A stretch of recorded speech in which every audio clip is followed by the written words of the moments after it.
আজ আন্তর্জাতিক যোগা দিবস কৈলাসহরের বিভিন্ন স্থানে যথাযোগ্য মর্যাদায় পালিত হচ্ছে। আন্তর্জাতিক যোগা দিবসের জেলাভিত্তিক মূল অনুষ্ঠানটি অনুষ্ঠিত হয়েছে ঊনকোটি কলাক্ষেত্রে। অনুষ্ঠানে প্রধান অতিথি হিসেবে উপস্থিত ছিলেন জেলা পরিষদের সভাধিপতি অমলেন্দু দাস।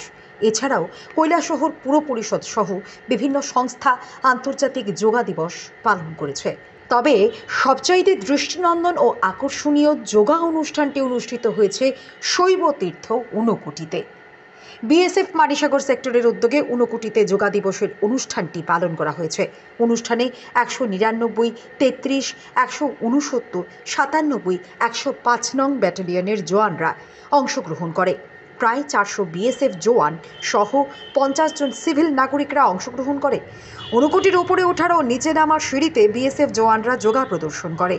অনুষ্ঠানে উপস্থিত ছিলেন বিএসএফ মারিসাগর সেক্টরের ডিআইজি মুরারি প্রসাদ সিং সহ বিএসএফ এর বিভিন্ন আধিকারিকরা। যোগা প্রশিক্ষক হিসেবে উপস্থিত ছিলেন বিমান আরিয়ান।